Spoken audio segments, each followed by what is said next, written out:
Okay. Gets the most points. And then maybe after some time, maybe there's a reward or something. I think we should also do it with the PSL. PSL as well. You know what's gonna help? It's gonna help you guys watch the games. It's gonna help you guys watch the games. Across all the leagues. I agree. Because it's also general knowledge. Yeah, so we start. Yeah. Because it's the easier way to do Call me it. Captain Undisputed. Just like yeah. Ish. That's right. Okay. Sure, Capita. Question one. Who are you asking the question? All of us. Okay. So I'm gonna ask a question and then whoever answers correctly, and I have the answers as well. Okay, cool. Whoever answers correctly, and I have the answers as well. Okay, cool. Question one. Which player scored the fastest hat-trick in Premier League history? I raise my hand at first. Sadio Mane. That's true. Okay. Do you want an extra point to see? We were watching the same show that you took those questions for. Okay. I would have gotten it wrong. Yeah. I didn't believe it later. Sadio Mane at Southampton. West is not even at Liverpool. That Oh yeah, was it against Arsenal or something like that? Yeah, against Arsenal. I think it was 8 minutes or something. I recently watched this. Which player has the most Premier League appearances? With exactly 653 games. Ranked leagues. James Milner. Most Premier League games. Most Premier League appearances with 653. Which player? Which team does he play for?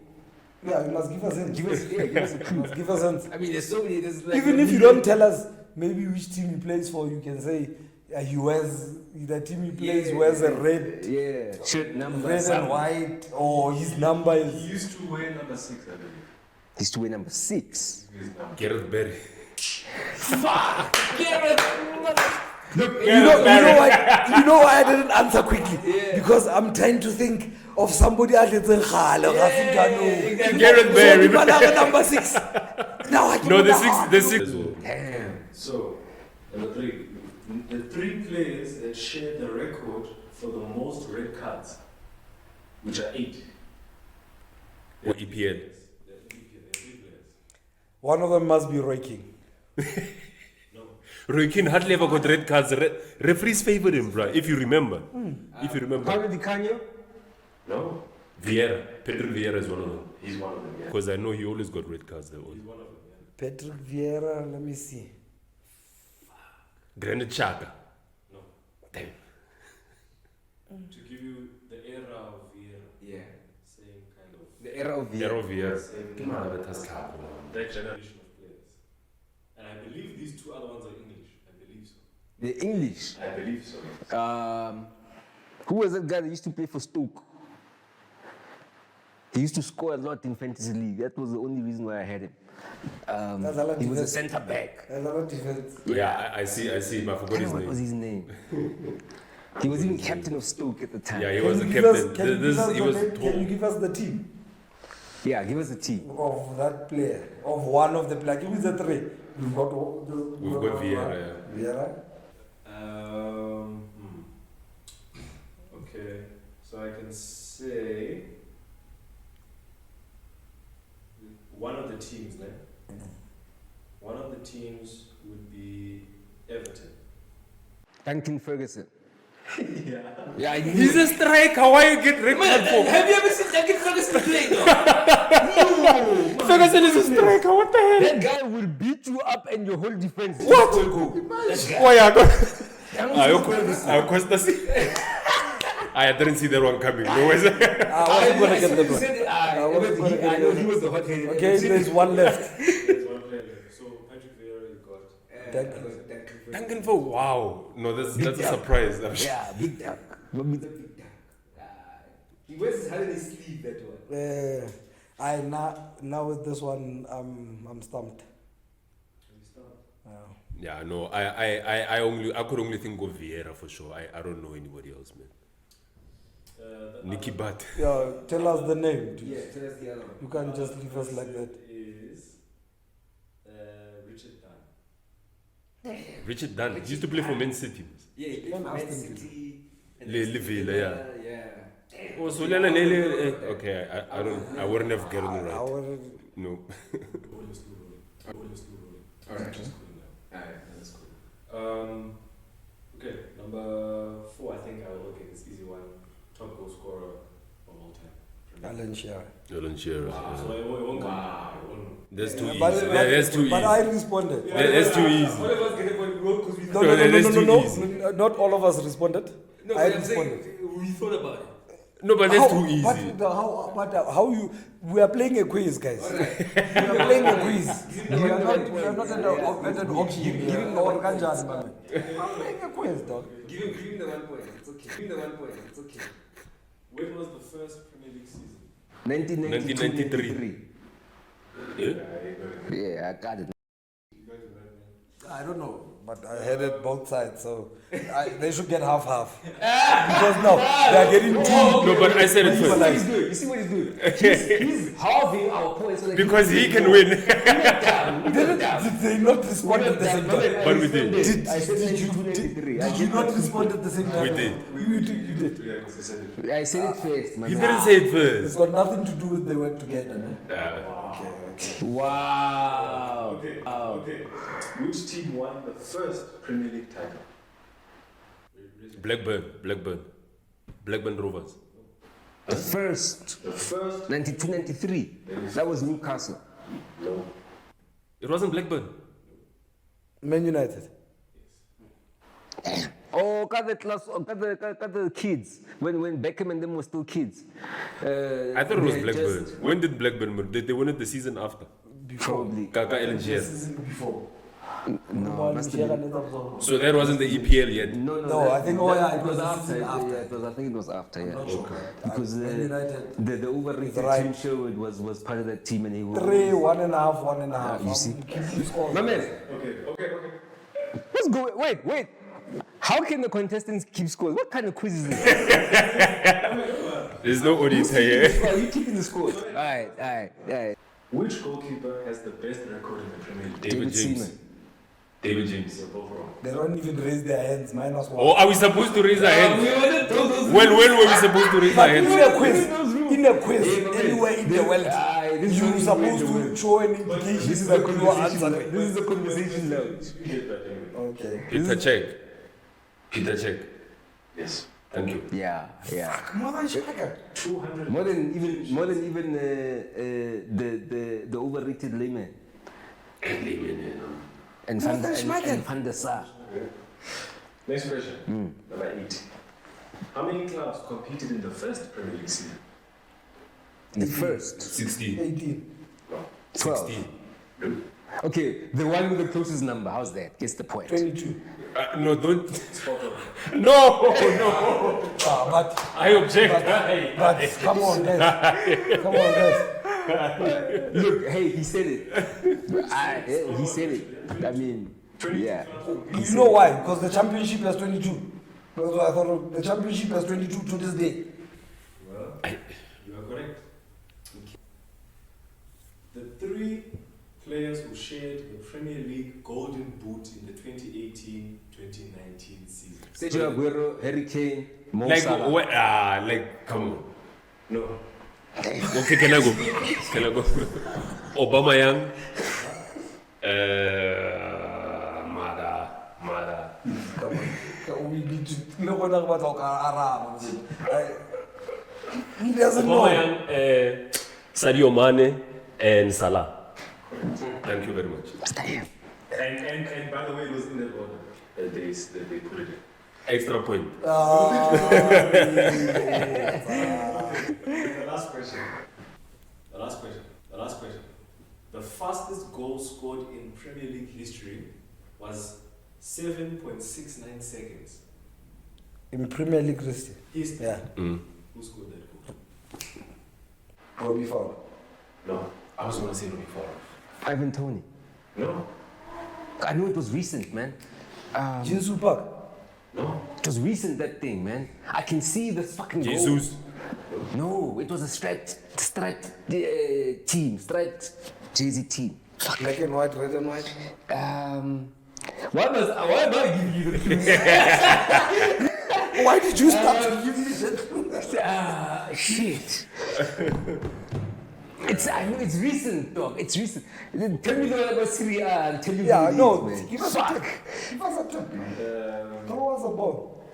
It was 2018-2019. No. I know. Yeah. It was recent. Give us a tip. Another tip. The team, Nathan Redmond. no, the team they played against was Watford. Oh. So the game was against Watford. Fastest. It was, I remember about feet. I know. I feel it in my fingers. Shane Long.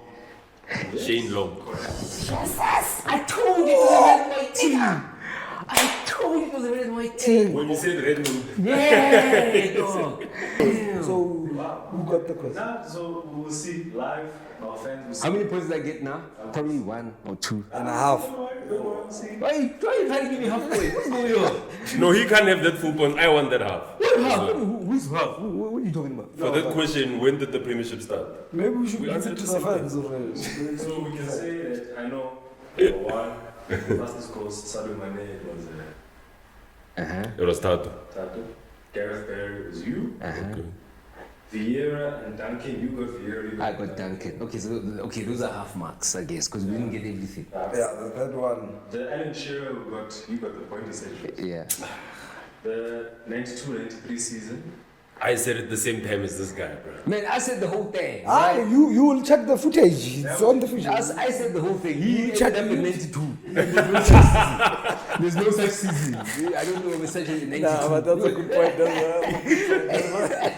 That's Manchester United won. Petr you got. 22 you got. The Yeah, number of teams. Yeah, that was a tough one. Yeah.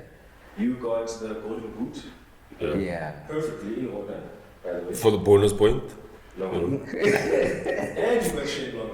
So Yeah. actually, I'm the winner. So no, you. I only got 1.5 points. yeah, you got 1.5 points. Alright. You got like 3.5. Yeah. 4.5. You got 4.5 points. For your thing. 3. You got Who? No, this one. 4 from where? Mane. You got Mane 22. 22 Man United. And Alan another Shearer. one. And Alan Shearer. And I'm here. Yeah. got 4 points.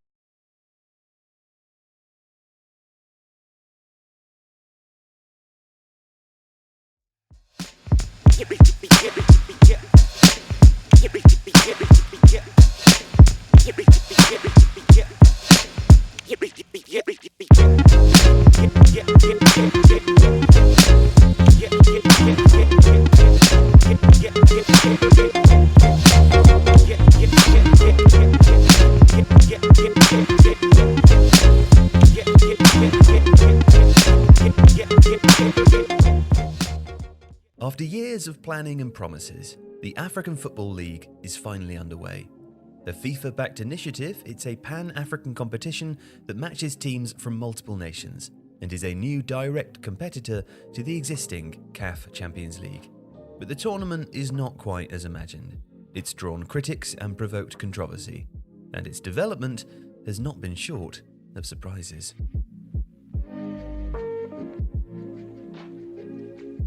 The AFL was created by FIFA with the Confederation of African Football. The aim is for it to eventually become the region's premier competition, although CAF President Patrice Motsepe says it is not a replacement for the CAF Champions League or the Confederation Cup, the equivalent of the Europa League. There were 60,000 fans at the Benjamin Mkapa Stadium in Tanzania in late October to watch Tanzanian side Simba SC draw 2-2 with Egyptian champions and Champions League holders Al Ahly in the competition's opening game. And the origins of the AFL can be traced to November 2019, when Gianni Infantino travelled to the Democratic Republic of Congo to celebrate the 80th birthday of Tout-Puissant Mazembe, one of the biggest clubs in Africa. During his visit, Infantino gave a speech outlining his long-term plans for African football, which included improving refereeing standards, infrastructure, and the level of competition. We have to take the 20 best African clubs and put them in an African league. Such a league could make at least $200 million in revenue, which would put it among the top 10 in the world. At the time, Ahmed was the CAF president. He was replaced permanently in March 2021 by Motsepe, And a few months after the South African businessman's appointment, plans for the African Super League, which it was initially called, were approved at an executive board meeting in Morocco. In August 2022, Motsepe outlined CAF's plans. The competition would involve 24 teams from 16 countries, spread across Africa.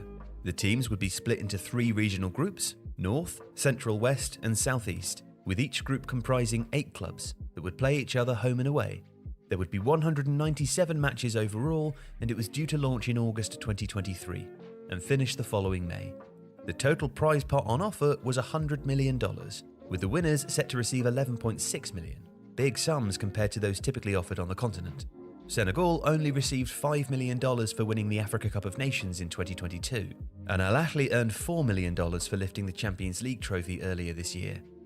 CAF pledged all 54 member associations would receive $1 million per year to put towards youth development programs and upgrading infrastructure. However, early in 2023, the competition's name was changed to the African Football League, but without an update on the status of the competition. In July, CAF held a General Assembly in the Ivory Coast, where Infantino announced the AFL would take place between October and November, but as a straight knockout and with only 8 clubs taking part. All the matches, including the final in November, would be played across 2 legs. However, there are plans to fully launch it with 24 teams next season. Al Ahly, TP Mazembe, Tunisia's Esperance de Tunis, and Moroccan champions Wydad Casablanca entered this year's competition, along with Nigeria's Enyimba, Atletico Petroles de Luanda from Angola, Tanzania's Simba, and Mamelodi Sundowns, who've won the South African League 6 times in a row. The Sundowns are owned by Motsepe. His son, Tihopi, became the chairman after Motsepe stepped down to take the CAF presidency.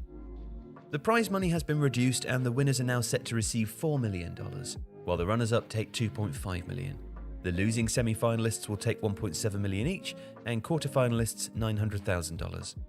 Now, a disagreement between CAF and beIN Sports has undercut many of Infantino's claims about this being the biggest and best tournament in Africa. In September, CAF accused beIN of owing the federation money. The broadcaster says it's been trying to engage with CAF over rebates for the COVID-19 related pause of football on the continent. But on the day the tournament started, beIN announced it would be showing matches in 24 countries across the Middle East and North Africa. SuperSport, a South Africa-based sports broadcaster popular in sub-Saharan Africa, has not appeared interested in picking up the new tournament. And some games are free to watch via YouTube with French and English commentary. And the sponsorship situation has not been easy either. When the reduced format AFL was announced, there were no sponsors named. A week before the competition started, CAF announced Visit Saudi as its main sponsor. The other is Visit Rwanda, whose name will appear on all club shirts apart from TP Mazembe, who refused due to the tense geopolitical situation between Rwanda and DR Congo. And the relationship between the AFL and the Champions League is also complicated. The Champions League takes place every season. For the 22-23 edition, 58 teams from 46 different member associations took part in the qualifying rounds and 16 teams were involved in the group stages. The 12 highest ranked member associations in CAF's 5-year ranking system are allowed to enter 2 teams. Football fans, players and coaches are in broad agreement that the current format of the CAF Champions League is imperfect, with travel costs and other logistical issues causing great strain on clubs. Motsepe has insisted the CAF Champions League and Confederations Cup are safe, but he gave a warning before the AFL's opening match, saying that we also have to get to a point where we restructure some of our tournaments to ensure they live up to our expectations. And Gianni Infantino remains a factor in African football too. He took a prominent role in the celebrations at the 2021 AFCON final and has been close to Motsepe, one of his strongest allies in FIFA's political sphere. The sponsorship links make the AFL look more like a FIFA Infantino-backed tournament than a CAF-backed one. Infantino has described it as a world first and a game changer, and it is seen as a project he's using to secure his legacy. But there's little evidence so far that the tournament will improve things for the top 5% of clubs in the continent, let alone the 95% below. Imagine that you could learn everything that you need to know about football news in 10 minutes without having to read anything. Well, that's why we made the Daily Football Briefing Show. It's a new 10-minute podcast that catches you up on all the football news, plus what's on TV that night. Published every weekday, it's the Daily Football Briefing Show. Check the link below to subscribe for free now, wherever you get your podcasts.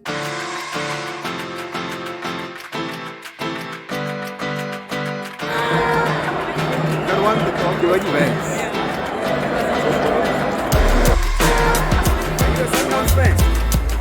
Yeah. Are you a Sundowns fan or are you here for the vibes? Yes, No, for real. Are you a Sundowns fan? You here for the vibes? Oh, vibes all the way.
Insanity at Stamford Bridge as the battle between Poch's Blues and Pep's Blues ended 4-4 in a crazy, reckless encounter. The XG shows just how open this game was, but let's not waste any time and dive straight into the tactics used by Poch and Pep, starting with City on the ball. One of the main reasons City looks so sloppy is they built with that uber wide back three that we saw perform poorly against United, but today it was actually punished. The formation's width made it easier for Chelsea to isolate City's defenders during the press, often forcing them backwards or into risky infield passes, as the distances between the centre-backs simply made combination play difficult.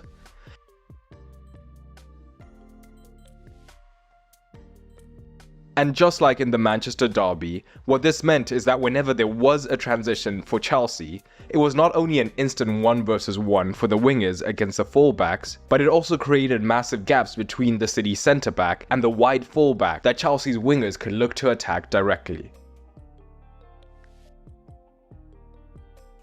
Or, if City's men contracted to try and close those gaps instead, now the winger was primed to receive and face his man, something that neither Palmer nor Sterling were afraid to do, and we saw them cause City all sorts of problems. But Chelsea's defense was intelligent, and they did not always recklessly throw themselves into the press at inopportune moments. Instead, they focused on City's midfield, knowing that their midfield box would be a cause of major issues, as they could potentially create a 4 versus 3 against Chelsea's midfield. So, with Gallagher and Jackson marking the central midfielders instead, and Palmer aiding in central defense by tucking in from the flank, so much that he was barely a winger, Chelsea were able to even up the numbers. This approach effectively stymied City's attempts to penetrate through the middle, forcing them to explore alternative attacking routes. Gallagher in particular was a nightmare, as he could sit on a pivot initially and still spring into a press whilst covering the angle into the midfield, so effectively he was marking 2 men at once. But by being patient on the ball, eventually City would be able to draw out Jackson from the rest defense, and he was nowhere near as effective a presser as Gallagher. And now, with the Chelsea man high, this would create spaces in the midfield, meaning that the role of Palmer defensively would now be emphasized. With Palmer often tucked in, Silva identified the opportunity on the flanks to push wider left into this position that would draw the attention of all 3 of these men. If it was Caicedo that moved wide, there was room for Haaland to drop into, as Alvarez kept Fernandes occupied.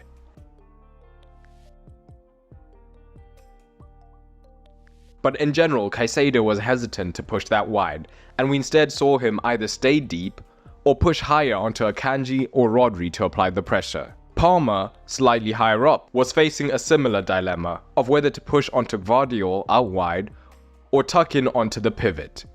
And either way, whichever scenario he chose, we saw Silva push right up into the left-hand half space, and it would mean that City could still easily create 2 versus 1s against James, who did well to hold his own for the most part.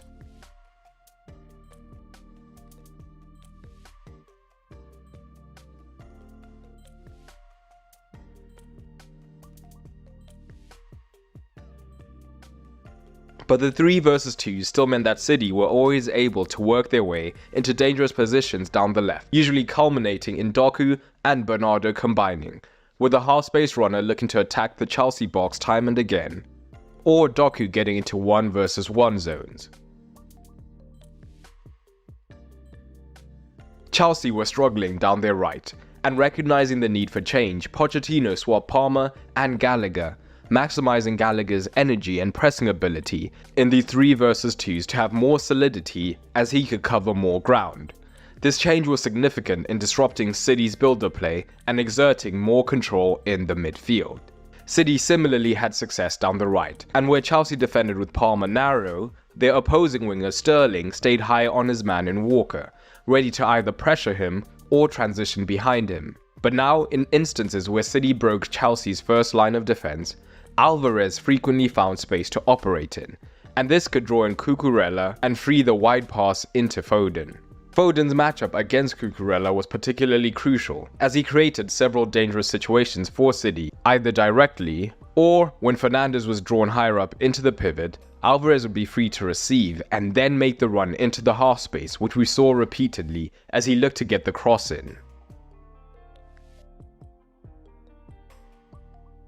But Chelsea themselves were more than dangerous in possession, so what did they look to do tactically?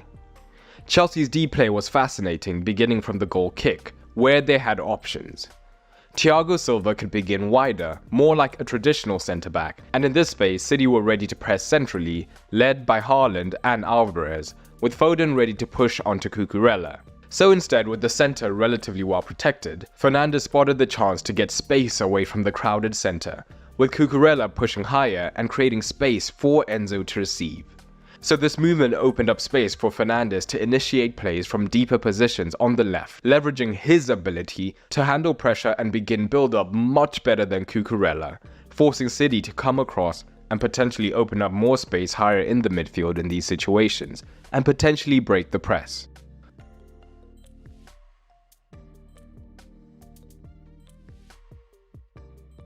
But Cucurella could also begin much deeper, becoming the left centre-back himself. When he positioned himself deeper, Silva often assumed a pivot role, either alongside Caicedo, with Fernandes seeking space wide on the left. At times this setup also saw Fernandes in a pivot role, with Caicedo pushing up, and occasionally Reece James inverting into this position. The objective was to establish a double pivot to counter City's press, which often focused on pivot-to-pivot marking, meaning if both Rodri and Bernardo were drawn high, all of a sudden there was plenty of room between the lines. This approach was instrumental, and Chelsea consistently cut through City's midfield like a knife through butter.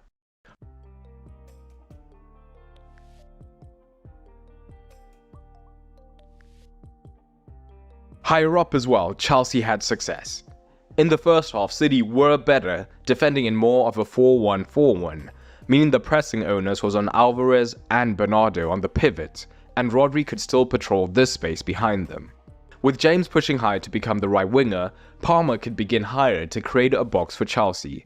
But Palmer also saw a way to alleviate the pressure deeper, by dropping in temporarily to make it a 3 versus 2 against the higher pressing City men. But as the game progressed, and in the second half in particular, City were now pressing in a flatter 4-4-2, with Alvarez alongside Haaland, as they looked to rush the Chelsea centre-backs. But this did not go well for the citizens. Now, Rodri was the man backing up the pivot-to-pivot press, meaning that Sterling and Palmer in particular had acres of space to pick up the ball between the lines, and this led to several dangerous situations that City were lucky to get away with.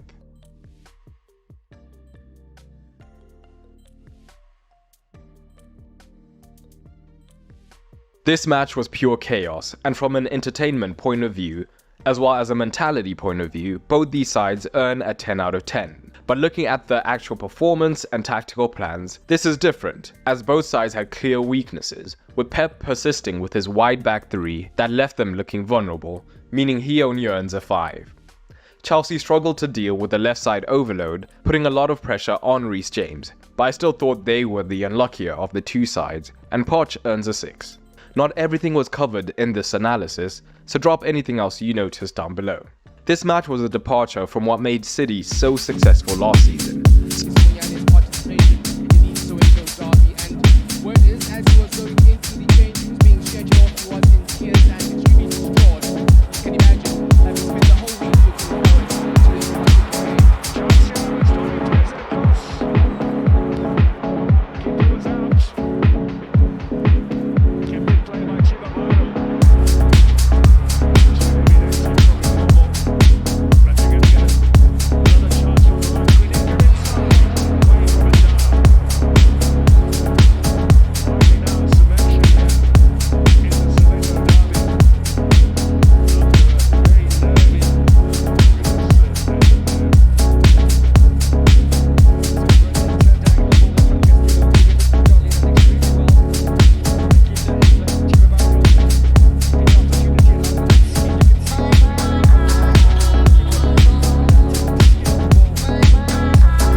Gypsy,